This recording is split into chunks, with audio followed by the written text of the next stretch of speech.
रोकते हैं, लेकिन वो किसी की बात नहीं सुनता और वो जैसे ही सैंड पर अपना पैर रखता है वो गिर जाता है। वो मुंह के बल गिरता है और सैंड से चिपक जाता है। वो अपने आप को छुड़ाने की बहुत कोशिश करता है, लेकिन अब उसकी स्किन सैंड के साथ चिपकने लगी थी।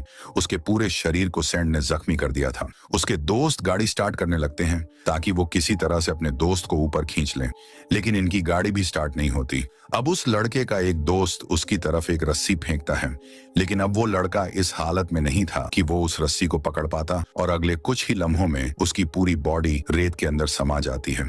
बाकी सभी लोग ये सब देखते ही रह जाते हैं। अब वो काफी डर गए थे। अब सभी लोग प्लान करते हैं कि ये जल्दी ही यहाँ से निकल जाएंगे। अब जो लड़का गाड़ी के ड्राइविंग सीट पर बैठा होता है उसका नाम जूना होता है। वह गाड़ी को फिर से स्टार्ट करने की कोशिश करता है, लेकिन ऐसा हो ही नहीं रहा था। तभी हम एक मोटे से आदमी को देखते हैं जो कि ड्रम में होता है। वो हिलने लगता है तो उसके दोस्त उससे कहते हैं कि तुम जरा सा भी मत हिलो, क्योंकि अगर तुम हिलक नीचे गिर गए तो ये सैंड, ये रेत तुम्हें अपने अंदर ले लेगी। वो आदमी कहता है, क्या तुम मेरे साथ मजाक कर रहे हो क्या? क्योंकि उसने अपनी आंखों से यह सब नहीं देखा था।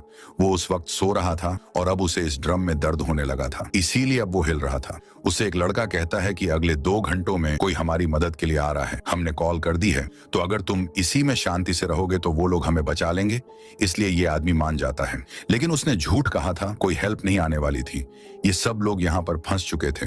अब माशा की दोस्त कहती है कि कल रात हमने इसी बीच पर तो पार्टी की थी, तब इस रेत ने हमें क्यों कुछ नहीं किया? और यहाँ पर बाकी के लोग भी तो थे, वो कहाँ पर गए? और अब ये लोग समझ जाते हैं कि वो सभी लोग रेत के अंदर जा चुके हैं, और ये लोग रेत के अंदर इसीलिए नहीं गए क्योंकि ये रेत से ऊपर किसी ना किसी चीज पर सो रहे थे। अब इतने में वो मोटा आदमी फिर से चिल्लाने लगता है कि मैं सूरज की किरणों से जल रहा हूँ, तो इसीलिए उसका दोस्त उसकी तरफ सनस्क्रीन फेंकता है। कहता है कि इसे लगा लो, इससे तुम्हें आराम मिलेगा। अब वो आदमी उसे लगा लेता है और उसे थोड़ा सुकून मिल जाता है।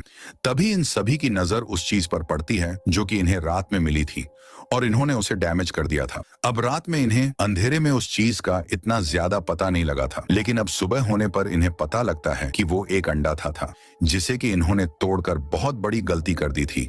यानी कि उस अंडे के अंदर जो भी चीज थी वो अब बाहर आ चुकी है, और ऐसा भी हो सकता है कि जो भी चीज उस अंडे के अंदर थी वो इसी रेत में चली गई हो और वही इन लोगों का शिकार कर